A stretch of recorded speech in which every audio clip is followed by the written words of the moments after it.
그래서 나중에 그 여자가 남자한테 우리 진짜로 사귈까? 라고 물어볼 때 그 남자가 갑자기 없어질 수도 있어요. 너무 안 좋죠.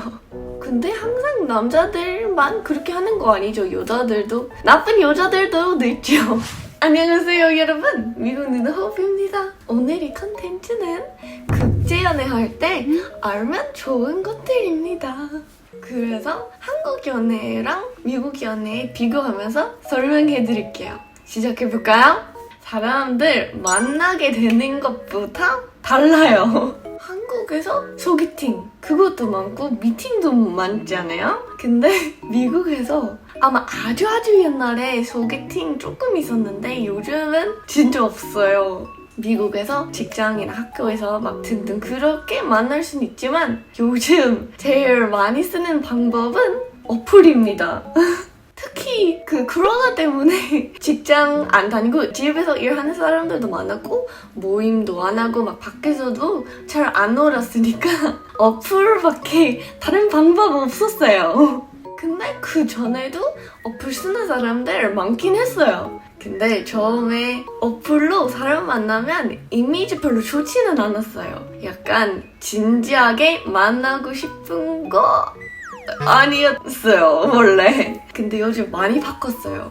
이제 어플은 제일 잘 쓰는 방법이라서 이제 사람들 진지하게 만나고 싶어도 어플 쓰는 것 같아요. 제 주변에서도 어플에서 만나고 결혼한 친구들 되게 많아요. 옛날의 이미지랑 이렇게 크게 바꾸는 게 저한테 좀 신기해요. 왜냐면 처음에 어플로 만났으면 그거는 조금 부끄럽거나 약간 조금 창피한 일이었어요. 근데 이제 거의 모든 사람들 그렇게 하니까 그냥 흔하고 보통한 일이에요. 그래서 많은 외국인들 한국으로 오면 어플 많이 쓰는 것 같아요. 근데 한국에서 아직 어플 이미지 그렇게 좋지는 않은 것 같죠. 아직 조금 다른 것 같지만 미국에서 사람들이 그렇게 많이 하니까 여기 와서도 그렇게 하는데 조금 다르니까 더 조심해야 돼요. 그래서 뭐랄까 진지하지 않은 사람들 아니에요. 아니 그래서 그런 이야기 엄청 많이 들었어요. 외국인이 한국 와서 그 소개팅 어플 쓰는데 마음에 드는 사람과 연락하고 있었는데 갑자기 잠수 타는 게 되게 많더라고요. 다음 마음에 드는 사람 만났으면 다음 거는 뭘까요? 썸이죠? 근데 미국에서 썸이라는 단어가 없는 것 같아요. 비슷한 거 있긴 한데 그래도 달라요. 미국에서 애매한 커플도 아니고 그래도 막 데이트하고 있는 그거는 talking phase라고 해요. 그냥 뭐 대화하고 있다는 그런 뜻이에요. 근데 제 생각에는 제일 큰 차이점은 한국 썸은 되게 짧아요. 아니 한국에서 3번쯤이면 만나고 사귈 수 있잖아요. 근데 미국에서 3개월도 걸릴 수도 있어요. 뭐 당연히 사람마다 다르지만 그래도 한국보다 보통 더 오래 걸려요. 그리고 미국에서 썸 탈 때 아직 커플 아니지만 그래도 커플들 하는 것처럼 거의 다 하는 것 같아요. 그래서 되게 애매해요. 아니 뭔가 미국인들과 한국인들 조심스럽게 하는 것들 다른 것 같아요. 왜냐면 미국에서 커플이라는 단어는 아주 진지하고 중요한 약속처럼 보이는 것 같아요. 그래서 그 단어 때문에 좀 조심스러운 것 같아요. 한국인들 썸 타고 사귀면서 알아가는 것 같은데 미국에서는 사귀기 전에 꼭 알아가야 돼요. 그래서 썸 되게 길어요. 그 커플이라는 단어 좀 무서운 사람들도 있어요.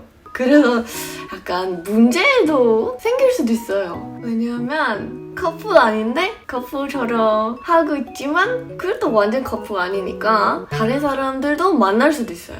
그래서 많은 나쁜 남자들 그거 때문에 여자들 속여요. 뭐랄까 그냥 재밌게 같이 놀면서 썸 타고 있는데 그 여자는 진지한 마음 있고 그 남자는 진지한 척만 하는 거예요. 그래서 나중에 그 여자가 남자한테 우리 진짜로 사귈까? 사귈까? 라고 물어볼 때 그 남자가 갑자기 없어질 수도 있어요. 너무 안 좋죠. 근데 항상 남자들만 그렇게 하는 거 아니죠. 여자들도 나쁜 여자들도 있죠. 그냥 제 친구들의 이야기 들어보니까 그냥 남자들 그렇게 하는 거 많이 들었어요. 그래서 좀 길게 타거나 짧게 타거나 둘 다 뭐 좋을 수도 있지만 나쁜 사람 만나는 거면 둘 다 안 되겠죠. 그건 제일 중요하죠. 다음 걸로 넘어가 볼까요? 다음 거는 미국에서 커플템 없어요. 한국에서 좀 살아봤으니까 커플템 되게 많이 본 것 같아요. 근데 커플템 뭔가 더 귀엽잖아요. 아니 근데 한국인들 중에 그거 싫어하는 사람들도 있겠죠? 어글거리라고 그렇게 하는 사람도 있을 것 같긴 한데 신발, 옷 그런 것도 많이 하고 색깔이나 스타일 같은 거 맞춰서 입는 것도 그것도 많이 봤어요. 근데 미국에서 그렇게 하면 사람들 좀 이상하다고 생각할 것 같아요. 그 전 영상에서 한국에서 커플 많이 보인다고 했잖아요, 제가. 근데 커플템 입어서 더 잘 보이는 건가요? 아니 미국에서 안 입으니까 그냥 티 안 나는 건가요? 그래서 그 생각도 들었어요. 미국에서 커플템 하는 커플 하나밖에 못 봤어요. 신발이었어요. 근데 어차피 막 많은 사람들 잘 신는 컨버스 같은 거? 그래서 뭐 그렇게 티나지도 않았어요. 근데 그거는 많이 봤어요. 미국에서 어떤 커플 밖에 데이트하고 있거나 무슨 행사이나 그런 곳 가서 그 여자가 엄청 많이 꾸며요. 원피스 입고 헤어도 신고 머리 화장 그런 거 다 하는데 근데 옆에 남자친구는 트레이닝 같은 거 입고 있어요. 하나도 안 맞췄고 너무 안 어울려요. 그 여자가 뭔가 신경을 엄청 많이 쓰고 노력도 많이 했는데 남자가 그냥 집에서 입는 거 그냥 하고 나간 것 같아요. 그리고 저도 한국 처음 왔을 때 그 좀 신기했어요. 그건 뭐냐면 모두 커플템인데 커플링이에요. 아니 미국에서 없어요. 만약에 커플끼리 반지하는 거면 그러면 결혼하는 거예요. 아니면 이미 결혼했다는 거예요. 그냥 이 손가락이 있으면 결혼 반지예요. 미국에서. 아무튼 오늘의 영상 여기까지 해야 될 것 같아요. 어떻게 생각하셨어요? 재밌었나요? 신기했었나요? 미국인들 이상한 건가요? 다음에도 재밌는 콘텐츠 준비하고 다시 올게요. 봐주셔서 너무너무 감사하고 구독, 좋아요, 땡큐 좀 가볼게요. 바이바이.